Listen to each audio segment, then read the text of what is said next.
O título da nossa pregação é: Eu, malfeitor, olhe para mim.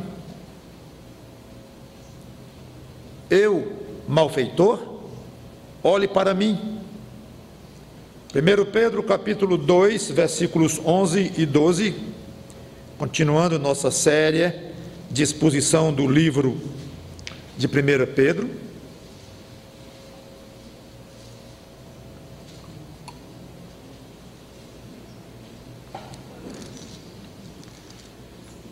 Nós lemos assim em 1 Pedro capítulo 2, versículos 11 e 12. Amados, exorto-vos como peregrinos e forasteiros que sois, a vos absterdes das paixões carnais, que fazem guerra contra a alma, mantendo exemplar o vosso procedimento no meio dos gentios, para que, naquilo que falam contra vós outros como de malfeitores, observando-vos em vossas boas obras, glorifiquem a Deus no dia da visitação. Vamos orar. Santo Deus, nosso bom Pai, pedimos a Tua graça e o Teu poder sobre o que vamos dizer aqui, e que Teu Espírito Santo trabalhe poderosamente em cada vida. Em nome do Senhor Jesus Cristo, te peço e te agradeço de antemão. Amém. Até aqui o apóstolo Pedro vinha dando uma ênfase mais teológica na sua carta. Agora ele entra na parte mais prática do que tinha a exortar. Então diz: exorto-vos como peregrinos e forasteiros que sois.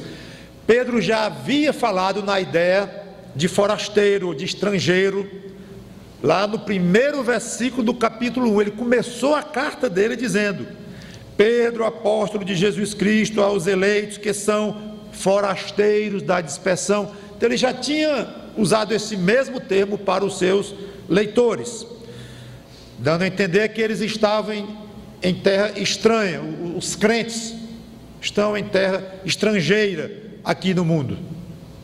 Agora ele acrescenta, além de repetir o termo forasteiro, ele acrescenta outro termo, peregrino, indicando com a soma desses dois termos a noção de que, além de habitarmos em terra estranha, estamos aqui de passagem.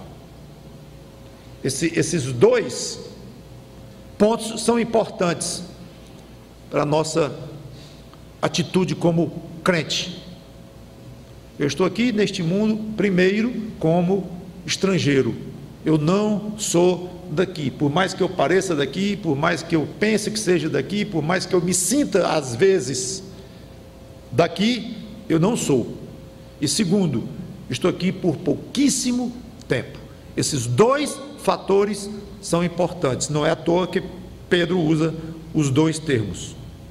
Então, dentro dessas qualificações, como estrangeiros e peregrinos, ele nos exorta de uma maneira bem direta: a vos absterdes das paixões carnais. O que seriam paixões carnais? Vem logo a ideia de sexo, imoralidade, e inclui, é claro, mas não é tudo absolutamente que está incluído nessa expressão. É qualquer tipo de sentimento interno e forte provocado pela nossa carne. Carne é uma expressão teológica muito forte, muito abrangente, principalmente no Novo Testamento, que fala da parte do ser humano que é separada de Deus, que é corrompida, que é pecaminosa, que está longe de Deus, se agrada em fazer o que desagrada a Deus. Tudo isso é carne. Então, paixões carnais são sentimentos, atitudes internas provocadas por essa nossa, quando eu digo essa nossa parte, estou falando dos crentes, porque na realidade falando de alguém que não é salvo em Cristo, é a totalidade do seu ser, é carne, é só carne. Não há nada em alguém que não chegou aos pés de Cristo, que não recebeu salvação ainda, não há nada que possa ser chamado de espiritual, no sentido de ser aceito por Deus. Pode ser religioso, alguém pode ser profundamente religioso e não ter nada a ver com Deus, por incrível que pareça, mas é assim, porque o homem natural não entende as coisas do Espírito, não entende nada. Então, paixões carnais é a soma de imoralidade, como já falei, inveja, ambição, ódio, e aí vem uma série grande de pecados, de defeitos morais. Então, como peregrinos e forasteiros que sois, vos abstenham, evitem, não pratiquem, ou não se deixem levar pelas paixões carnais, a ponto de praticarem de fato esses pecados levados por essas paixões. E faz uma observação interessante: essas paixões carnais, a propósito, fazem guerra contra a alma, como ele disse aqui: vos abstedes das paixões carnais que fazem guerra contra a alma. Agora observe, veja o contraste entre carne e alma.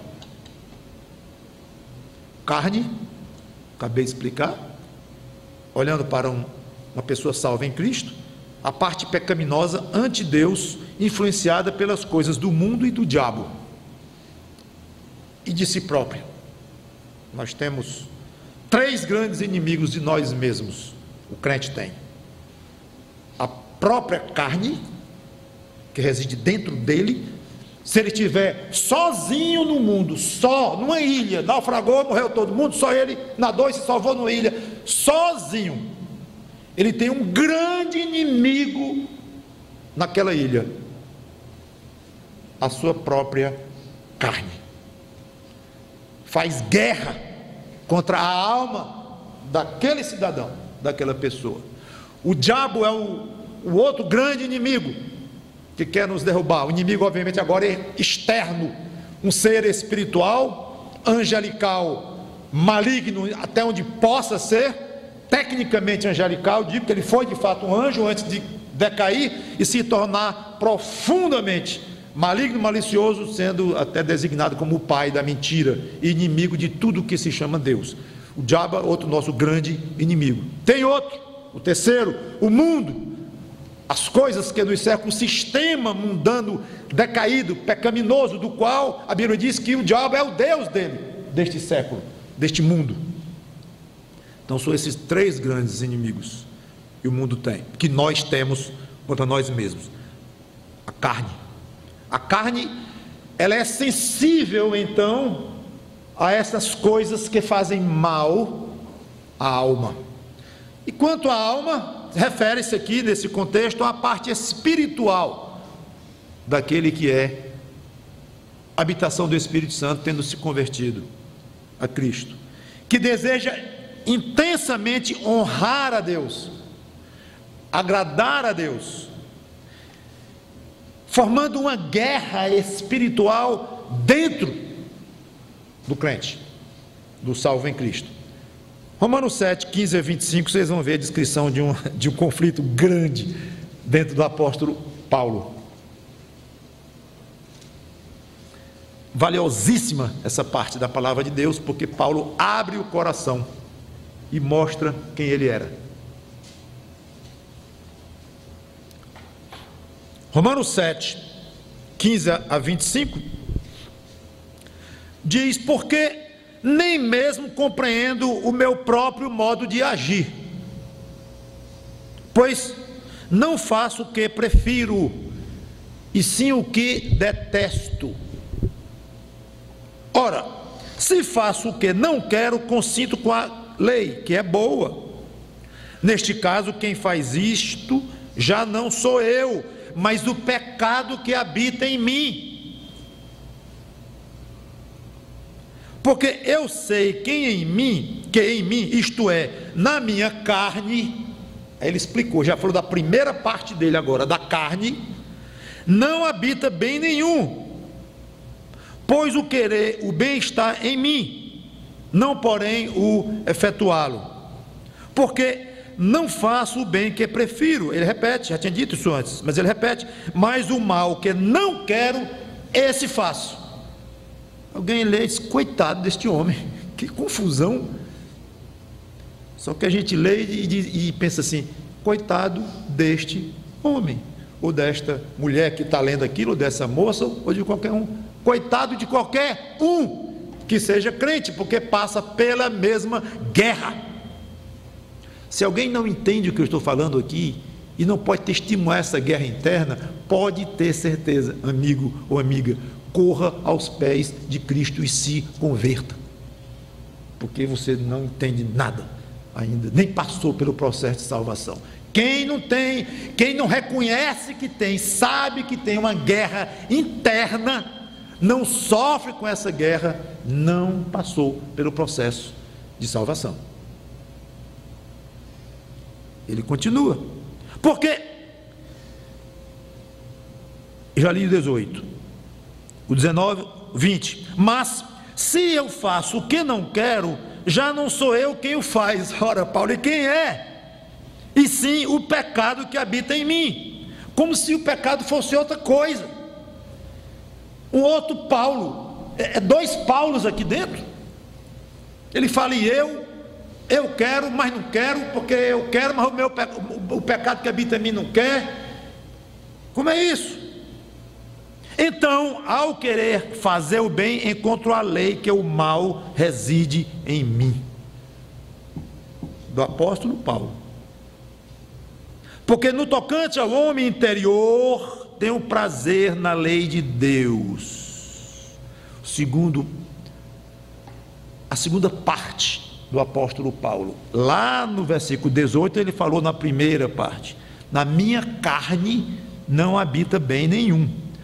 Agora no versículo 22 ele diz, no tocante ao homem interior tenho prazer na lei de Deus. Então ele chamou o homem interior, a parte dele que goza das coisas espirituais, tem prazer nas coisas de Deus, intenso, mas uma parte dele não tem, ao contrário, tem ódio das coisas de Deus.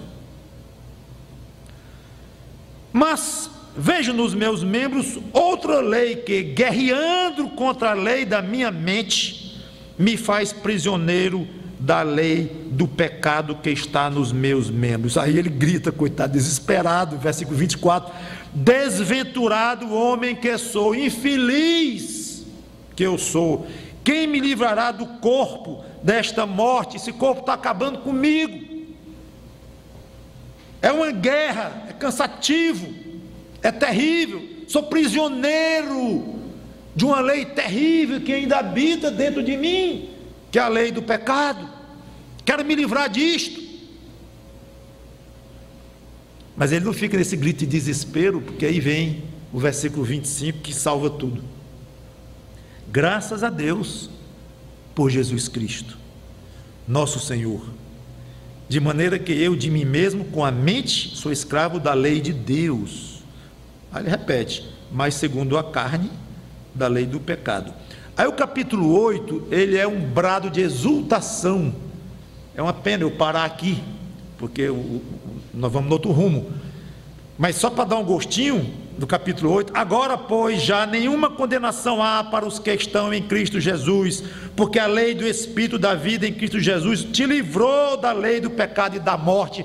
Aí ele mostra o tamanho do Paulo espiritual, o peso que ele tem dentro de si como crente, e como o Espírito Santo lutando por ele consegue esmagar a carne, não no sentido de destruir totalmente, porque essa carne jamais será destruída enquanto nós estivermos vivendo aqui, mas aqui ele mostra claramente que ele não é um pobre coitado, ao léu, numa luta igual, o bem habita nele, o mal também, e ele perde aqui, ganha ali, coitado deste homem. Não, graças a Deus por Jesus Cristo.